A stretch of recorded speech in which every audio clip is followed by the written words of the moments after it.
Slovenska arhitekturna dediščina je torej globoko zakoreninjena v lesu in ni lepšega kot mlade generacije, ki prepoznajo njeno vrednost ter njeno sporočilnost ohranijo za naslednje rodove. Prekrasen primer tega je nekdanji Skedenj in zdaj hiša za 5 svobodnih duhov, navdihujoč projekt v vasici Zgornje Gorje pri Bledu.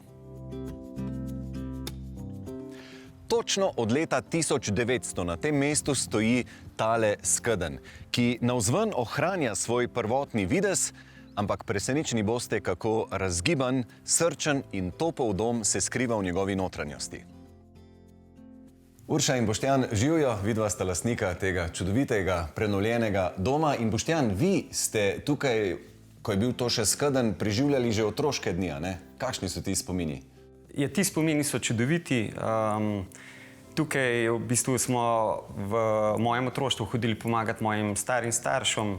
Ogromno so se družili od zunaj na travnikih, dolinih, skratka, pripravljali smo seno, tako da se jaz v bistvu spomnim še tega Skednja od takrat, ko je imel še svoj namen. No in kako je potem prišlo do odločitve, da bi prav tukaj lahko postal vaš novi dom? Ja, idej je bilo na začetku veliko. In tudi slučajno ni bila prva ideja, da bo to najin novi dom. Prva ideja je bila novogradnja, ki bi nastala tukaj za Skednjem. No, na kar se je pa začelo vprašanje, kaj pa s tem Skednjem narediti, ne? In potem od vse sorte, ali podreti Skedenj, ali ga obnoviti, oziroma niti niso si predstavljala po pravici povedano, kaj to pomeni obnova Skednja. Vmes sva tudi ugotovila, da je celoten objekt pod kulturno dediščino, kar prej nisva vedela. Tako da, no, na koncu je padla odločitev. Seveda je pa k temu res pripomogel arhitekt, izbrani arhitekt Matej, ki naj je pa tudi skozi celoten projekt odlično vodil. Od idejne zasnove do vselitve je minilo celo desetletje, saj se je družina procesa lotila počasi, brez naglice. Ker so živeli le nekaj korakov stran, so lahko povsem od blizu opazovali preobrazbo Skednja v nov dom. Danes jim je bivališče pisano na kožo, saj jim po zaslugi subtilnega povezovanja z okolico in izbire materialov omogoča stik z naravo. Sam tloris sledi obstoječi konstrukcijski zasnovi. V prvo etažo Skednja je umeščen bivalni prostor, ki ga od kuhinje z jedilnico loči avtentična križna lesena konstrukcija. Ob jedilnici je še manjši kotiček, preurejen v domačo pisarno. Bivalni prostor pa se odpira proti lebdeči terasi, ki se naslanja na nekdanje pobočje kmetijskega dovoza in se z veliko zasteklitvijo povezuje z naravo. V pritličje so umeščeni še spalnica staršev, kopalnica in utility. Ozko skrito stopnišče vodi na odprto podstrešje, ki prek medetaže ostaja povezano z bivalnim delom. V tem delu so uredili večnamenski prostor kot dodaten prostor za igro, nasproti pa umestili še 2 otroški sobi. Kot pravi arhitekt, bi z novogradnjo le s težavo prišli do tako prostornega doma, ki družini, ki se je med procesom gradnje povečala za še enega družinskega člana, danes pride še kako prav. Zdaj, to je tisti vtis, ki ga človek doživi čustveno, medtem ko čist praktičen vtis pa je bil, da sem bil presenečen, da je objekt kot tak bil popolnoma zdrav. Zdrava fasada, zdravi strešniki, zdravi temelji, kar pri takih objektih recimo ni tudi običaj. Kako je z lesom glede njegove omejenosti uporabe, rok uporabe namreč mislim? Tukaj gre za več kot 100 let star les. Ja, res je, ta objekt je star več kot 100 let. Pri lesu v resnici, čeprav ljudje do tega sem pa tja zadržke, ni nobenega problema. Nas dostikrat pokličejo na neko domačijo, kjer imamo recimo staro zidano stavbo, ob njej pa star Skedenj.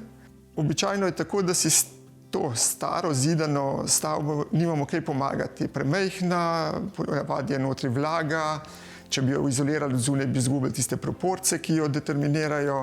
Kakor se to žalostno sliši, dostikrat je to stavbo samo za podreti, medtem ko star Skedenj pa tukaj vidimo, kaj se da iz njega narediti. Dokler ne dopustimo, da se mu udere kakšna streha, da začne ga močiti, do takrat je les zdrav in lahko delamo z njim še naslednjih 200 let, v bistvu, kar želimo. Zdaj, v tem primeru ste morali tudi si omisliti določene ojačitve same konstrukcije. Kako ste zdaj spajali staro z novim? Ja, seveda. Zdaj, to je bil prej le skedenj, zdaj smo ga spremenili v bivanje. To pomeni, da je bilo treba objekt precej toplotno izolirati in to poleg tega pa tudi narediti po nekih današnjih standardih.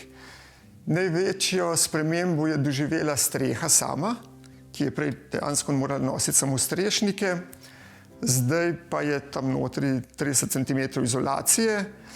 Zdaj to strešno konstrukcijo je pregledal statik Ciril Bogataj in je tudi predpisal, kje jo je treba ojačati. In to smo preprosto rešili z nekimi dodatnimi špirovcimi ali pa ojačitvami obstoječih. Medtem ko same nosilne konstrukcije niti ni bilo treba spreminjati. Zdaj, bila je tako lepa, kot tudi tukaj vidimo, da je bila naša prva ideja, da bi vse delali v tem starinskem lesu, ampak to se je pokazalo kot nepraktično, ker bi morali pravzaprav vse te elemente, ki so zdaj novi, najdeti stare, pa stare deske, pa se tako in vprašanje tudi, če bi na koncu bilo tako lepo, kot je zdaj. Tako da v neki točki sva se z Boštjanom odločila, da preprosto gremo v kombinacijo starega za novim. Kar je staro, kar je novo, transparentno pokažemo, da je novo. In tako je pa nastalo tako, kot zdaj vidimo. Kakšna pa bo usoda tega novega lesa glede barvnega odtenka? Se bo počasi približal ta stari konstrukciji?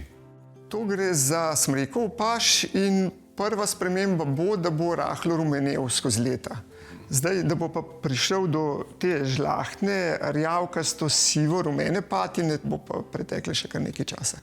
Se bo takrat spet dobila. Odlično. Preobrazba starega skednja nas nagovarja prav z uporabo lesa, tako starega kot tudi novega. Stara lesena fasada iz smreke je praktično ohranjena v celoti in prevzema vlogo zunanjega sloja prezračevane fasade, hkrati pa ohranja značaj objekta in ga ščiti pred vremenskimi vplivi. Zasteklitev je umeščena subtilno za obstoječe lesene konstrukcijske elemente. Panoramska stena pa stoji na mestu velikih hlevskih vrat. Za potrebe energetske varčnosti so v notranjost vgradili sendvič konstrukcijo s toplotno izolacijo iz lesne vlaknenke. Tudi notranjost se kopa v lesu, pretežno v smrekovini, medtem ko so posamezni pohištveni elementi, kot je miza in parket, iz hrastovega lesa. Skratka, ko vstopimo v družinski dom, nas v hipu objameta toplota in domačnost lesa, ki pa ni nikakršno naključje. In a je bila že v začetku jasna želja, da želite biti tako močno obdani z lesom, močno in toplo? Ja, seveda, želja je bila prisotna že od samega začetka. Z Uršo sva v bistvu v času, preden sva si želeli ustvariti skupen dom, potovala, plezala, skratka, bila sva povezana z gorništvom.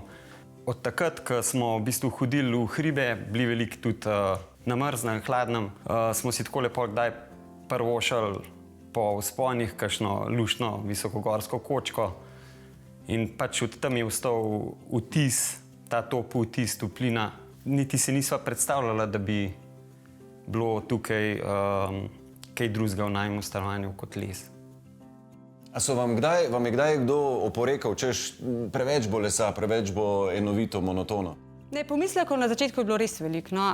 Bo to res preveč lesa, se bomo prenasičili vsega tega, ampak tukaj moramo res poudariti, Matej naj je tukaj res dober vodil, pa tudi prostor je toliko zračen, da se ta les čisto lepo nekako v narekovajih porazgubi, pa tudi razbije z pohištvom, pač na druge načine ga razbiješ, tako da ni nobene prenasičenosti. Tudi ko gremo kam in se pač vračamo nazaj v svoj dom, jaz imam recimo, ko se službe pripeljem, se peljem proti domu, imam občutek, kakor da bi se peljal na vikend. Vidva sta se torej odpravila na pot prenove enega starega objekta in me zanima na koncu, kaj bi rekla. Je bila to trnova pot, ki se je ali se ni splačala? Kukor smo se na začetku res nismo vedeli, v kaj se spuščava s prenovo, pa smo potem začela pridobivati informacije, tudi v zvezi s kulturno dediščino, se je to na koncu izkazalo, da je to en zelo, zelo lep projekt in če bi pač naj kdo vprašal, kako bi se še enkrat odločila, bi se odločila popolnoma enako in nič drugače. In zadovoljni smo, da je tako. Projekt, ki ga je aktivno podprl tudi Zavod za varstvo kulturne dediščine Slovenije, je namreč zgleden primer ohranjanja izročila naših prednikov, za katerega lahko le upamo, da spodbudi še kakšnega srčnega lastnika. Najboljša referenca je zagotovo zadovoljstvo mlade družine, ki si je v zavetju starega hleva ustvarila navdihujoč dom.